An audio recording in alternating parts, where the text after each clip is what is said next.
Señor Petro, permítame, dada la gravedad del asunto, comenzar por fuera y luego entrar al caso colombiano.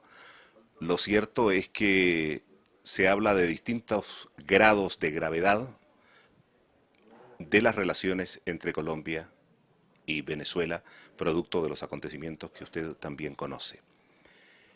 ¿Es posible a estas alturas hablar de grados de responsabilidad? Bueno, indudablemente los dos presidentes tienen la responsabilidad exclusiva de las relaciones entre los dos estados, por orden de ambas constituciones. Y en esa medida, eh, ambos son responsables de las relaciones diplomáticas entre dos naciones que siempre se han entendido, que incluso yo diría hacen parte de un mismo pueblo, una misma historia. Ahora, eh, hay un marco ideológico en Venezuela completamente diferente al marco ideológico que guía el gobierno en Colombia. Europa nos ha enseñado que, a pesar de diferencias ideológicas, es posible mantener criterios de integración entre naciones diferentes. Y en esa medida no debería ser óbice las diferencias ideológicas de los dos gobiernos para lograr un proceso de integración sana entre los dos cuerpos nacionales. Eso no ha ocurrido.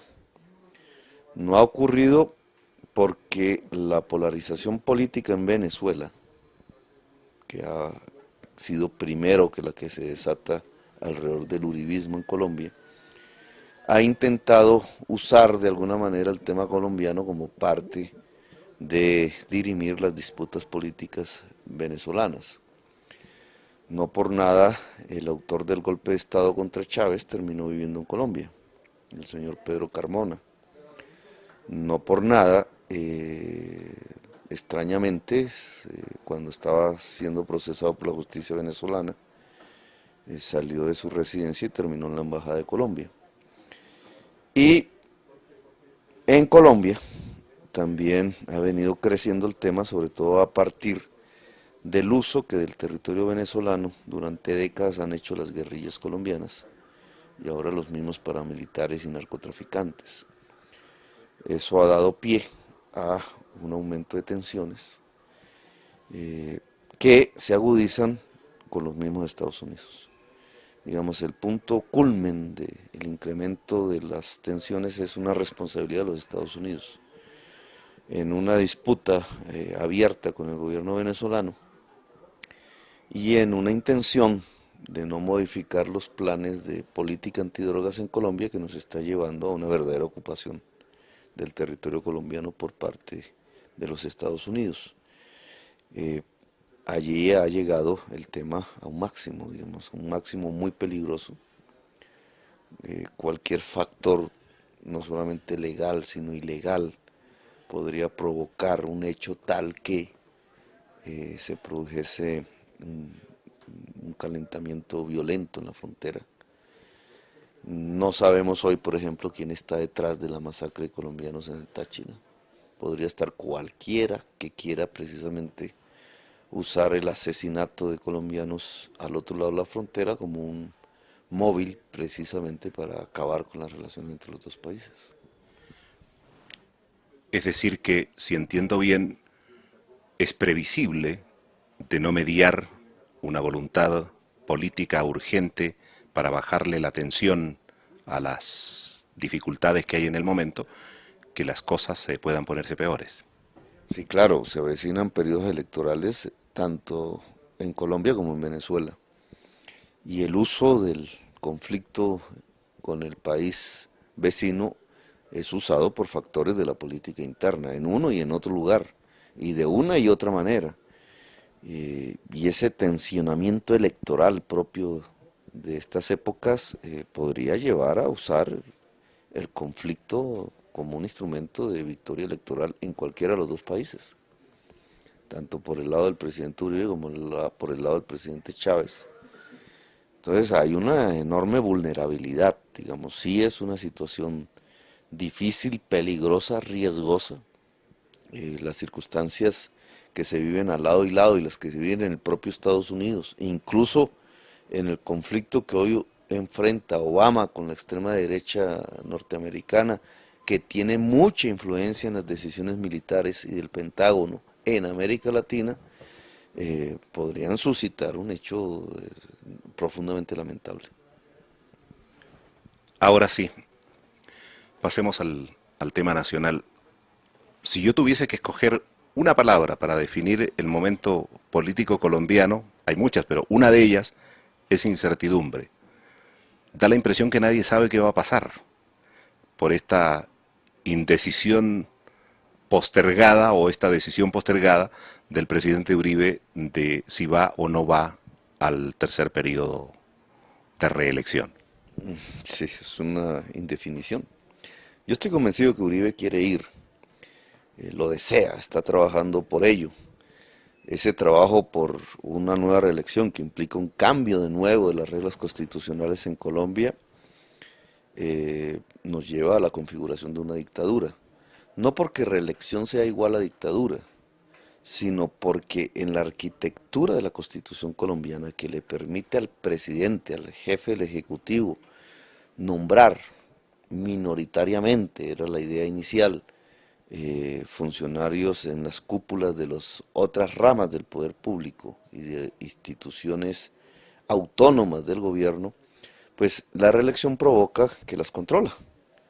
Automáticamente las controla. Hoy la televisión está controlada por el gobierno, la política monetaria, el Banco de la República está controlada por el gobierno, secciones de la justicia ya están completamente controladas por el gobierno, el Congreso lo ha controlado hace mucho tiempo. Hay una concentración muy grande del poder público en manos del presidente, producto de la primera reelección, pero una segunda termina por completar el escenario integral del poder público, y esa es la denominación de una dictadura. Ante ese peligro está Colombia. Sobre Colombia sobreviene una dictadura si el deseo del presidente se cumple.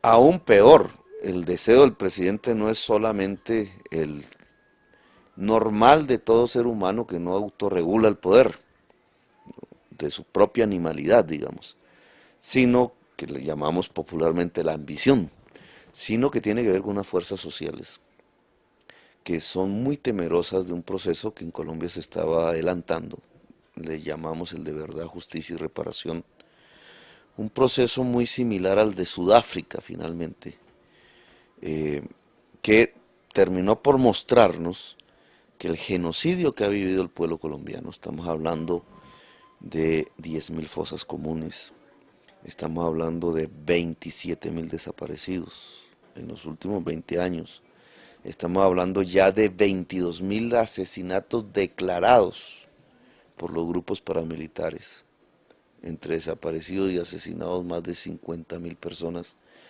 de lo declarado, la cifra podría ser 100.000 perfectamente, en solo una región de Colombia, la que hace al Caribe, han ocurrido 1.000 masacres, con más de 3.000 personas descuartizadas, asesinadas, etcétera, un panorama dantesco, un crimen contra la humanidad cometido en las últimas décadas en Colombia, cuya autoría cada vez es más claro, es lo que llamamos la verdad, descansa en una cofradía, en una alianza, en una complicidad entre funcionarios del Estado, muchos de muy alto nivel, algunos empresarios y narcotraficantes con ejércitos privados. Entonces el genocidio colombiano viene del poder mismo, se explica porque se agenció desde el poder mismo en Colombia. Esa verdad que nos traería los nombres propios de esos funcionarios civiles, muchos de ellos, algunos militares, su procesamiento y finalmente lo que llamábamos la reparación integral de las víctimas, que en el caso colombiano implica la devolución de cerca de 5.600.000 hectáreas, la mitad de nuestras tierras fértiles, que fueron robadas a mano armada por esta élite genocida, que en el caso colombiano significa en muchas regiones de Colombia la cesión del poder, porque esto es lo que lo asimila con Sudáfrica, la, la cesión del poder a la sociedad por parte de los victimarios, Pues este mundo de la sociedad que incurrió en el genocidio, que se benefició de ello, que se quedó con tantas riquezas, que se ha mantenido en el poder a pesar de ser victimarios, es la que está detrás de la dictadura. Es la que está moviendo al presidente a romper el marco constitucional, porque le teme precisamente a la verdad, a la justicia y sobre todo a devolver los bienes, es decir, a ceder el poder, que en un país democrático con su constitución aplicada cabalmente es imprescindible hacer. La política de Colombia está definiendo es por este tipo de presión. Creo que Uribe quedó en manos de estos sectores. No por nada es él mismo el que extradita a Estados Unidos los jefes paramilitares, impidiéndoles confesar, como efectivamente ha sucedido. Algunos de ellos ya lo han acusado a él de convivencia con este tipo de fenómeno que se llama el paramilitarismo. No por nada es el mismo presidente el que trata de acorralar la instancia judicial que con más eficacia se ha movido en develar los nexos entre narcotráfico, genocidio y política y poder en Colombia. La Corte Suprema de Justicia la ha perseguido, la ha interceptado en sus comunicaciones, la ha vilipendiado públicamente, ha tratado de acorralarla políticamente, de destruirla institucionalmente, y no por nada hundió la ley de víctimas, que era la que hablaba de la devolución de las tierras y de reparar íntegramente las víctimas.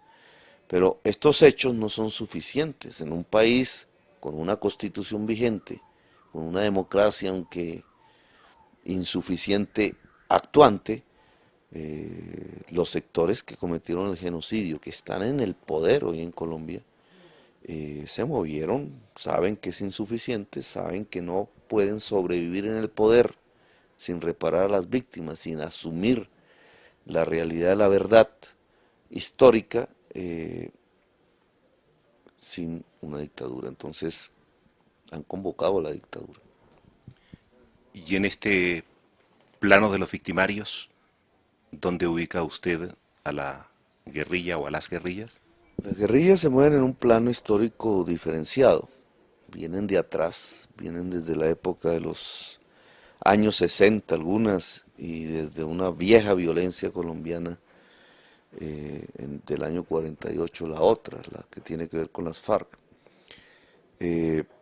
Su violencia no ha sido ejercida desde el poder, sino contra el poder, que no significa que entonces no hayan cometido delitos de lesa humanidad, crímenes de guerra, etcétera, por la cual, individualizando las penas, deben ser juzgadas. Incluso yo he pedido que lo sean en la Corte Penal Internacional.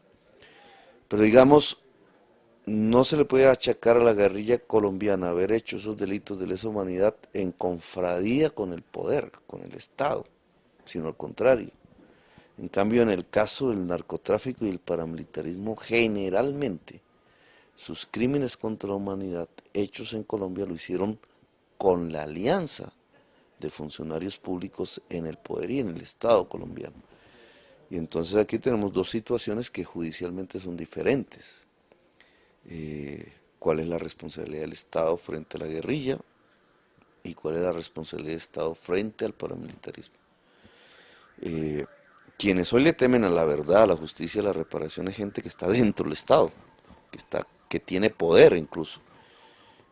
No le afecta que un guerrillero diga cosas, le afecta es que un paramilitar diga cosas.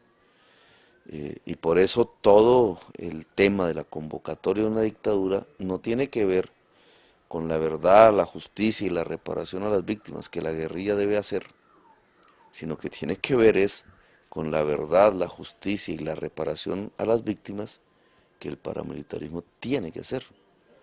Porque resulta ser que aquí donde están los bienes quitados a las víctimas, aquí donde está el poder, aquí donde están funcionarios públicos de muy alto nivel implicados en el genocidio en Colombia.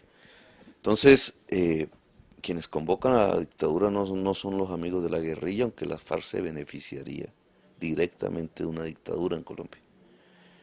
La legitima. sino que quienes convocan a la dictadura son quienes desde el Estado le temen a la verdad de los paramilitares y a reparar las víctimas de los paramilitares porque ellos fueron parte de ese genocidio en los últimos 20 años contra el pueblo colombiano. A la hora de esgrimir una crítica a la oposición, uno podría decir lo siguiente: entre otras razones, aparte de las señaladas que pudiesen posibilitar la reelección por un tercer periodo de Uribe, está el hecho de que la oposición no ha hecho bien su tarea y, entre otras cosas, se ha dedicado demasiado a tener una actitud reactiva de lo que hace Uribe y su gobierno y no a plantear una alternativa clara de gobierno a la sociedad colombiana. Es parcialmente cierto, digamos, la oposición, gracias a que hace la crítica al gobierno, es la que logra develar el tema del paramilitarismo, ni más ni menos.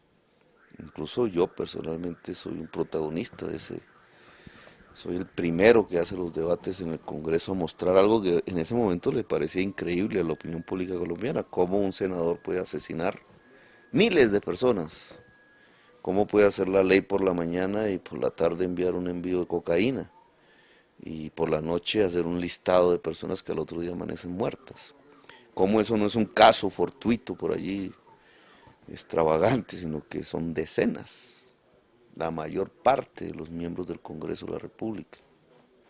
Cosas que la justicia después comprobó. Ya hoy son decenas los miembros del Congreso presos. Pero esa primera actividad de develar ante unos poderes tan peligrosísimos como estos, que han matado decenas de miles de personas en Colombia, por parte de un senador de la oposición que no tenía ningún tipo de seguridad, pues es algo que hay que, digamos, que la historia valorará finalmente como hechos positivos de la oposición en este pedazo de la historia de Colombia. Una serie de enormes hechos de corrupción, digamos, todo eso habla bien de la oposición colombiana, no es una oposición histriónica o histérica. Lo que ha dicho lo ha demostrado y son cosas terribles, digamos, desde el punto de vista de la historia de un país. No estamos hablando de cualquier funcionario por allí que se roba unos cuantos billetes en un acto de corrupción, estamos hablando de un genocidio y de su relación con el poder, y de que hoy es conocido por el mundo y por la sociedad colombiana, estaba oculto allí. Las consecuencias de eso ya lo veremos, se abren unos caminos.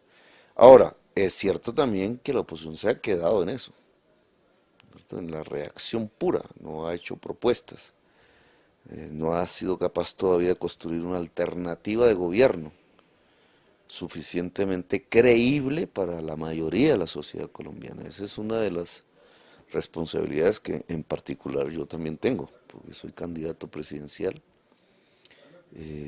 Incluso toda nuestra estrategia hoy consiste no tanto en mostrar ya esto que ya hicimos, ya criticamos, ya la gente no puede decir que nos silenciamos, ahí quedó, hay una justicia actuando, habrá una justicia internacional actuando, que nosotros mismos hemos pedido que lo haga por la gravedad. Es el mayor crimen contra la humanidad cometido en territorio americano, por lo menos en las últimas décadas. Y siendo un crimen contra la humanidad, es competencia de una justicia internacional, si es que nuestra justicia, por el acoso que hoy tiene por parte del gobierno, no puede actuar. Pero ya a nosotros nos corresponde la función política, la función de mostrarle a la sociedad colombiana una opción que tiene que ser profundamente democrática, que tiene que ver necesariamente con el tema de lograr un proceso de reconciliación nacional para salir de la violencia sobre la base de la verdad, de la justicia y de la reparación de las víctimas, que sabemos hoy que eso implica una transferencia del poder de las mafias hacia la sociedad, que es un reto indudable en la historia de Colombia, que no la puede hacer una fuerza sola, que esto implica incluso un gran acuerdo democrático en el país, como he propuesto, una transición hacia la democracia, pero que es nuestra responsabilidad y en eso estamos. Señor Petro, una aclaración, porque me parece que frente a este tema que le voy a mencionar ahora, hay una suerte de esquizofrenia. Es cierto que hay cifras que hablan de un mejoramiento sustantivo en cuanto a asesinatos, en cuanto a seguridad. Pero también es cierto que hay un problema de seguridad nacional en Colombia. Así lo ha dicho claramente la oposición y sus representantes. Sin embargo, hay altos representantes del gobierno que aseguran que incluso el modelo de seguridad colombiano es exportable a otras realidades, que puede servir para solucionar problemas. ¿En qué quedamos? Yo pienso que uno de los aportes del actual gobierno, del proyecto uribista en Colombia, que es un proyecto de extrema derecha, eh, incluso en un gran sector no democrático, eh, su aporte en la discusión pública es el tema de la seguridad. Colombia no discutía el tema de la seguridad. Yo no creo que el tema de la seguridad sea un elemento exclusivo de la derecha. Y he reflexionado sobre ese tema. Digamos, la seguridad en Colombia se ha reducido al tema del control militar del territorio. Tema que nosotros rescatamos, claro. Parte de la seguridad es el control militar del territorio por parte de un Estado legítimo. Pero la seguridad tenemos que verla alrededor de la vida. Es una seguridad de la vida en Colombia. Si lo que ha ocurrido en Colombia es precisamente la destrucción de la vida, en el país con la segunda biodiversidad más grande del planeta y la cuarta diversidad cultural más grande del planeta, un país exuberante en diversidad, lo que ha muerto en Colombia es la vida. Digamos, un genocidio es eso. Y cómo construir una seguridad alrededor de la vida, cómo asegurar la vida en Colombia. Ese es el eje. Te implica el control militar del territorio, una fuerza pública destinada en Colombia a cuidar la vida de todos y de todas. Te implica otra serie de medidas que van mucho más allá del tema puramente militar. Tienes que hablar de una política social diferente, de una política ambiental diferente. Tienes que ver quiénes matan en Colombia, cuáles son los asesinos de Colombia. Cuando tú haces ese examen estadístico, en Colombia fueron asesinados en los últimos 5 años 90.000 ciudadanos. 180 de ellos lo hizo las FARC. Y la seguridad del gobierno va contra las FARC.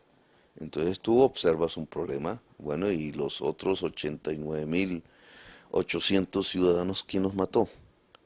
Y la respuesta es, 1, la intolerancia, el mayor asesino de Colombia. 2, las bandas urbanas, que hoy matan más que nunca, porque es, digamos, la expresión del paramilitarismo que el gobierno llevó a la ciudad, descabezó, y entonces hizo metástasis en la gran ciudad colombiana, produciendo un aumento del asesinato, de la extorsión en la ciudad, a niveles que hacía mucho no veíamos. Y obviamente el conflicto armado tradicional de Colombia, donde está la FARC. 3 asesinos en ese orden de importancia. ¿Cuál política de seguridad para acabar la intolerancia? No la tiene el actual gobierno, y es el mayor asesino. Cuando yo propongo los procesos de reconciliación local sobre la base de acuerdos de la sociedad, en donde incluso el tema victimario-víctima, reconciliadas a partir del perdón, pero también a partir de la cesión del poder y de la tierra del victimario, puede ser el instrumento para ir construyendo una cultura de tolerancias en toda Colombia, pero región por región. Estoy hablando por lo menos de una política de seguridad sobre el principal asesino de los colombianos, la intolerancia. Cuando hablamos de cambiar la política social urbana, de transformar la policía en un cuerpo más civil que militar, más inteligente que armado, con la prioridad de desmantelar bandas urbanas, pero con una política social que le dé oportunidad a la juventud urbana colombiana, que hoy en el caso del joven no tiene otra que la violencia, y en el caso de la joven el embarazo precoz, que implica una política de educación diferente, que implica una política de créditos diferente, de ordenamiento urbano completamente diferente, muy democrático, estamos hablando de una política de seguridad que este gobierno no menciona. Y este es el segundo asesino de los colombianos, la banda urbana. Y cuando hablamos del tema de la tierra rural, de que se transfiera a las mafias que hoy tienen el 60% de esa tierra que no produce, hacia un mundo de 15 millones de campesinos que no la tienen, con crédito, con subsidio incluso.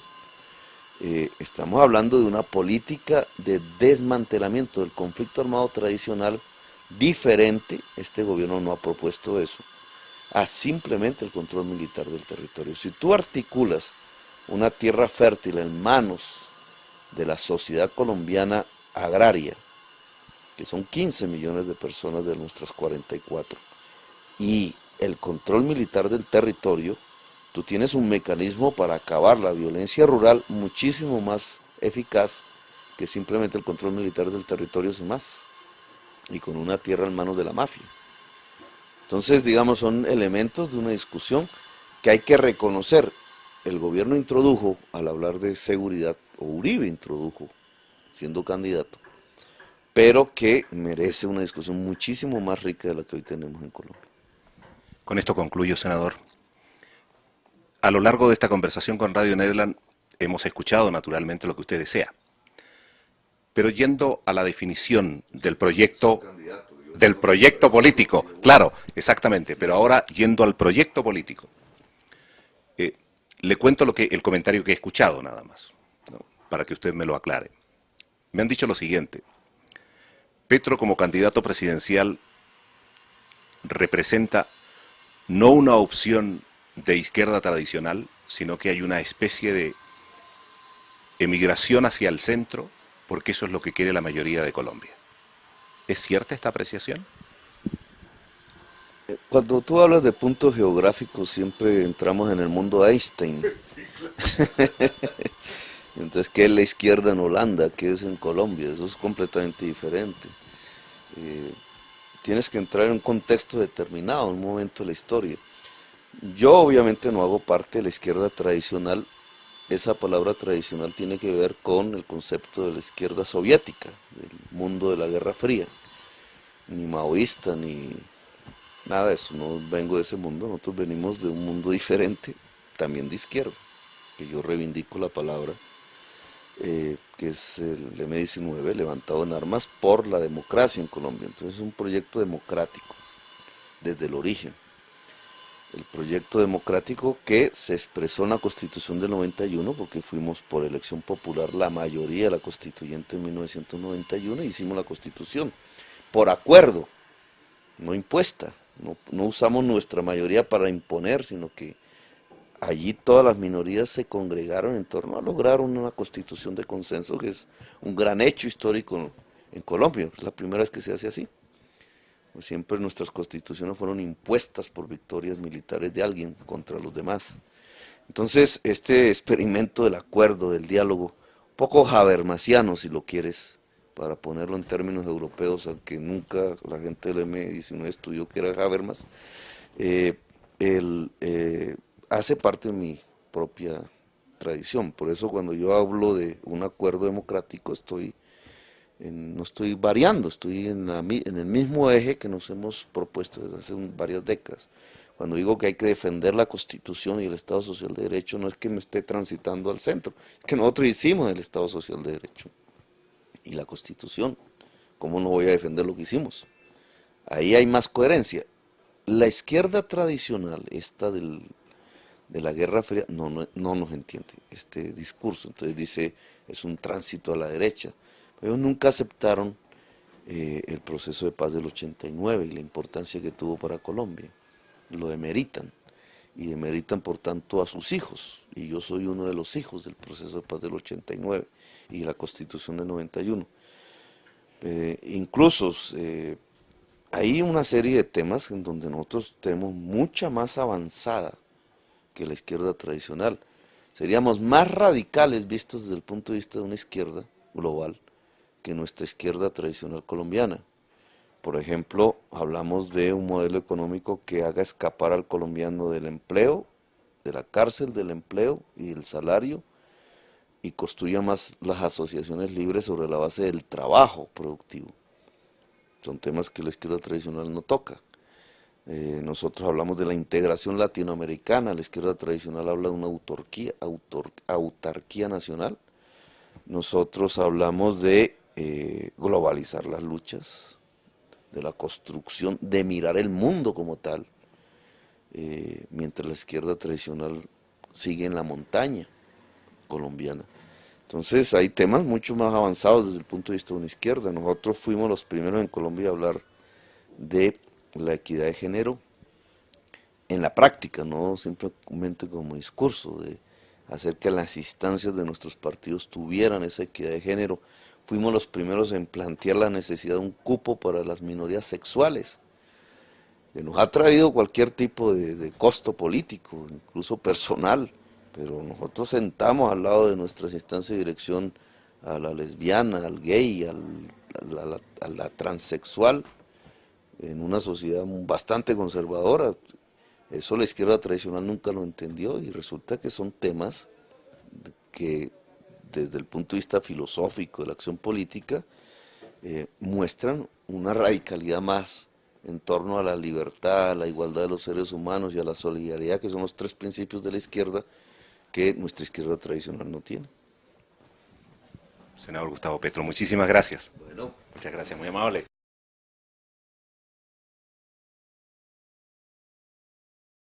y el uso del conflicto con el país vecino es usado por factores de la política interna, en uno y en otro lugar, y de una y otra manera. Y ese tensionamiento electoral propio de estas épocas podría llevar a usar el conflicto como un instrumento de victoria electoral en cualquiera de los dos países, tanto por el lado del presidente Uribe como por el lado del presidente Chávez. Entonces hay una enorme vulnerabilidad, digamos, sí es una situación difícil, peligrosa, riesgosa. Las circunstancias que se viven al lado y lado y las que se viven en el propio Estados Unidos, incluso en el conflicto que hoy enfrenta Obama con la extrema derecha norteamericana, que tiene mucha influencia en las decisiones militares y del Pentágono en América Latina, podrían suscitar un hecho profundamente lamentable. Ahora sí, No por nada, extrañamente, cuando estaba siendo procesado por la justicia venezolana, salió de su residencia y terminó en la Embajada de Colombia. Y en Colombia también ha venido creciendo el tema, sobre todo a partir del uso que del territorio venezolano durante décadas han hecho las guerrillas colombianas y ahora los mismos paramilitares y narcotraficantes. Eso ha dado pie a un aumento de tensiones que se agudizan con los mismos Estados Unidos. Digamos, el punto culmen del incremento de las tensiones es una responsabilidad de los Estados Unidos. En una disputa abierta con el gobierno venezolano y en una intención de no modificar los planes de política antidrogas en Colombia, que nos está llevando a una verdadera ocupación del territorio colombiano por parte de los Estados Unidos.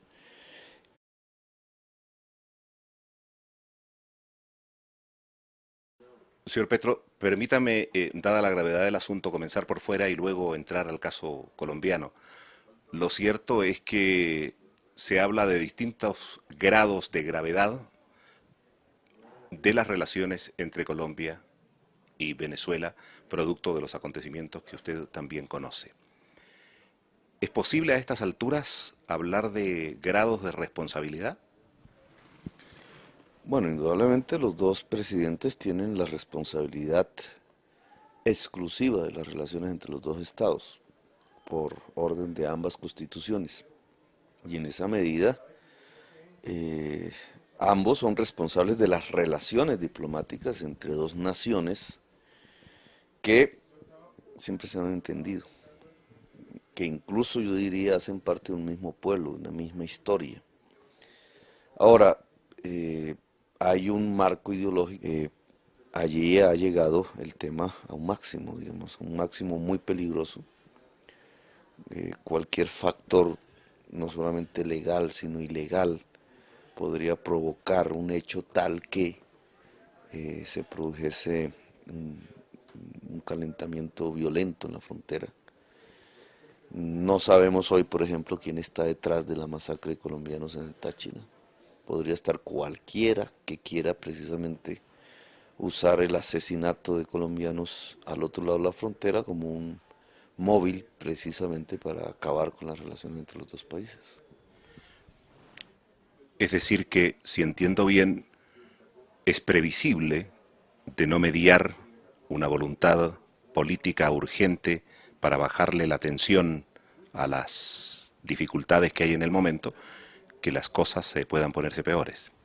Sí, claro, se avecinan periodos electorales tanto en Colombia como en Venezuela. En Venezuela completamente diferente al marco ideológico que guía el gobierno en Colombia. Europa nos ha enseñado que, a pesar de diferencias ideológicas, es posible mantener criterios de integración entre naciones diferentes. Y en esa medida no debería ser óbice las diferencias ideológicas de los dos gobiernos para lograr un proceso de integración sana entre los dos cuerpos nacionales. Eso no ha ocurrido.